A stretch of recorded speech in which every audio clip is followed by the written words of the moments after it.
quando ele fala aqui, ó, ele fala aqui em integral, isso é em todos os graus. Como é que funciona basicamente um processo judicial comum no Brasil? A gente tem as instâncias, né? Então a gente tem a primeira instância e tem, tem aqui a segunda instância, o segundo grau. No primeiro grau, a gente tem a figura do juiz de direito, tá? Eu vou anotar isso, inclusive, que é importante. A gente tem a figura do juiz de direito. Esse é o magistrado que prestou concurso público, foi aprovado no concurso de provas e títulos, e ele está ali julgando processos, tá joia? Está julgando processos. Esse indivíduo ele vai julgar monocraticamente este processo. Por que monocraticamente? Porque é só ele, o indivíduo magistrado, que vai analisar o processo e vai decidir. E ele vai proferir o quê? Uma sentença. Aí a gente tem uma sentença. Essa sentença põe fim ao processo no primeiro grau de jurisdição. O indivíduo, né, geralmente quem perde, não concorda com essa sentença, ele tem a possibilidade de fazer um recurso. Recurso é um remédio voluntário na qual se contesta, né, essa decisão desse magistrado, né, a conclusão desse magistrado do juiz. Então, ele faz um recurso e esse processo sobe para a segunda instância. A segunda instância do judiciário é formada por desembargadores, tá?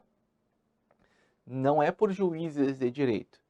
Inclusive, se você pegar aí no seu estado, quando a gente fala Tribunal de Justiça, quando a gente fala isso, o Tribunal de Justiça é um dos órgãos do Poder Judiciário daí do seu estado que representa o segundo grau de jurisdição. O Tribunal de Justiça é o segundo grau de jurisdição do Judiciário dos Estados e ele é constituído por desembargadores. Desembargador, você já ouviu falar de concurso para desembargador? Não. Então, 4/5, 80% dos desembargadores são juízes de carreira que tiveram acesso ao tribunal pelos critérios de antiguidade e merecimento de forma alternada. E eles tiveram acesso a este tribunal, tá? E a partir do momento da posse, eles são desembargadores e pertencem à segunda instância do judiciário. O outro 1/5, os outros 20%, eles são formados pelo que nós chamamos de quinto constitucional. 1/5 dos membros do tribunal, ou seja, da segunda instância, é formado por membros oriundos do Ministério Público do Estado e da Advocacia do Estado, indicado pelos seus respectivos órgãos de classe, tá? Para compor o Tribunal de Justiça. Então, se a gente pegar, por exemplo, aqui o TJ Paraná, que tem 120 desembargadores. Desses 120, 96 são magistrados de carreira e outros 24 são do quinto constitucional. Esse quinto constitucional é dividido entre membros do MP e da classe de advogados. Então, a gente vai ter 12 de cada um. Tá? E os desembargadores, aqui na segunda instância, eles julgam em órgãos colegiados. Quando você ouve assim, o colegiado do tribunal, a primeira turma, a primeira câmara, tá? Eles são órgãos do Tribunal de Justiça de segunda instância. Porque imagina, novamente recorrendo aqui ao estado do Paraná. Eu uso bastante porque eu sou servidor do TJ Paraná, então conheço bastante a estrutura, mas também conheço a estrutura de todos os tribunais do país, uma vez que eu também sou professor aqui no Estratégia de todas essas legislações, mas para ilustrar, serve para qualquer um. Tá? Você imagina que chega um processo comum. Tu acha que precisa reunir os 120 desembargadores para julgar esse processo? Não precisa. Então, o tribunal ele se organiza em órgãos fracionários. Então, ele vai ter turmas com 3 desembargadores. Tá? Então, ele vai pegar lá a grande massa de processos que são julgados, são por esses órgãos fracionários. E eles decidem em conjunto, decidem pelo voto. Então, uma turma que tem 3 membros, eles vão decidir pelo voto dos 3 membros. Tá? Então, aí eles fazem um acordo de votos, né? Tem que dar 2 contra 1, pelo menos, ou 3 contra 0, enfim. Aí eles fazem um acordão. Então, eles decidem aqui na segunda instância com um acórdão. Joia? Um acórdão. Perfeito? O acórdão é o que põe fim no processo aqui na segunda instância. Cabe recurso? Cabe recurso sim ainda. Se o indivíduo alegar uma ofensa a uma lei federal, tá? Ele vai fazer um recurso para o STJ. Agora, se ele alegar uma ofensa à Constituição Federal, ele vai fazer um recurso para o STF. Perfeito? O STF é composto por ministros, tá bom? Que também são escolhidos de acordo com as regras aí constitucionais. Isso aqui a gente chama de instância extraordinária. No passado até se chamava de terceira instância, mas não é assim não, tá? É instância extraordinária. Perfeito? Então, feito isso, veja, a gente tem várias etapas. E isso, gente, pode demorar anos. Eu estou com um processo aí que eu ingressei em 2015, numa vara civil. Ano passado, aí a gente teve uma audiência, mas já está 6 anos tramitando. E não saiu nem no primeiro grau aqui ainda a sentença. Com certeza, quem perder vai fazer recurso, e aí pode ficar mais uns 2, 3, 4, 5 anos aqui no tribunal. E se houver possibilidade, pode chegar lá no STF. Fica mais uns 10 anos. Então o processo é muito longo. Quando a norma fala, a Constituição fala que ela vai aqui dar assistência jurídica integral, ela quer dizer que vai ser em todos esses momentos, aquele que for necessário, né? Aquele que fazer jus à assistência da Defensoria Pública vai receber a sua assistência. Tá? Aquele que não puder satisfazer ali os custos sem o prejuízo do sustento de sua família ou de si próprio. Perfeito? Isso aqui é o ciclo integral da assistente judiciária. E fora, eu até fiz isso, né, porque fiz querendo mesmo. Eu tracei essa linha azul que você vê em tela, esse é o processo judicial. Tá? Então, quando a gente fala aqui, é judicial. E quando a gente está fora disso, fora de um processo? Então, a gente tem o quê? Nossa, nem eu entendi, né?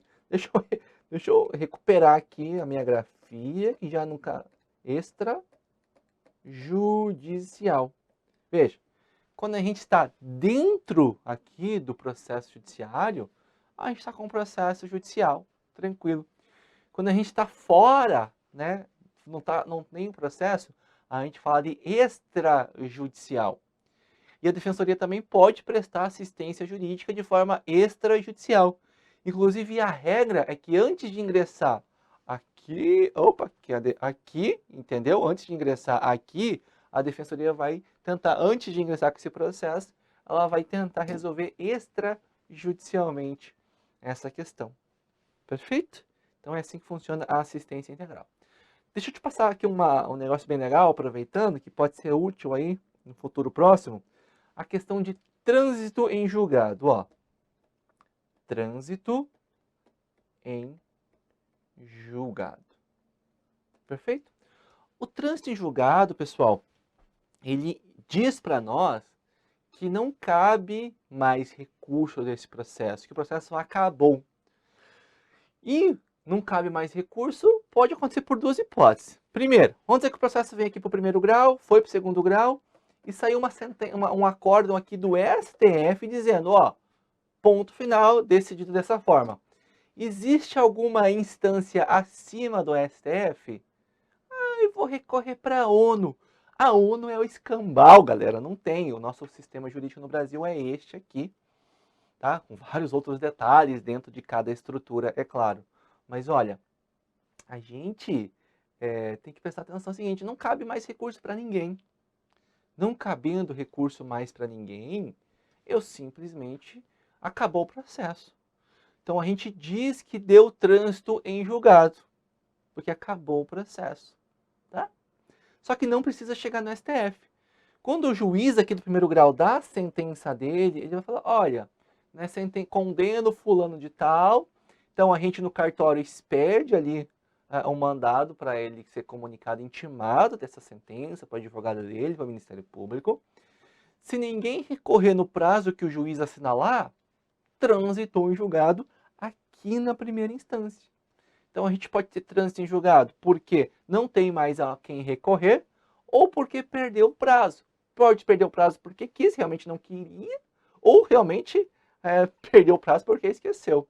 A gente tem um costume no meu cartório, sempre ligar para os advogados, doutor, olha, tá vencendo o prazo do recurso do fulano de tal hoje, o senhor vai fazer recurso? Geralmente, meu Deus, ele falou, obrigado, vou fazer o recurso sim, pode deixar. O cara vai lá e faz o recurso dele. A gente se preocupa bastante com essa questão de garantir realmente a prestação judiciária adequada àquele que necessita, tá? Então, pode transitar no segundo grau, mais comum que transite aqui no segundo grau e no primeiro grau, tá? E, lógico, quando for para o STF também vai transitar em julgado. Professora, transitou em julgado, acabou o processo, nunca mais pode ser revisto? Mais ou menos, né? Existe, por exemplo, a revisão criminal, que ela é aceita depois do trânsito em julgado.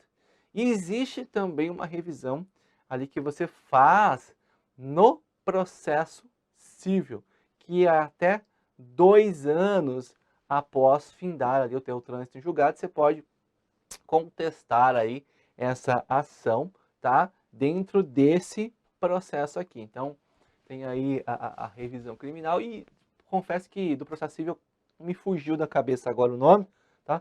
Mas existe também como você recorrer. Aliás, né?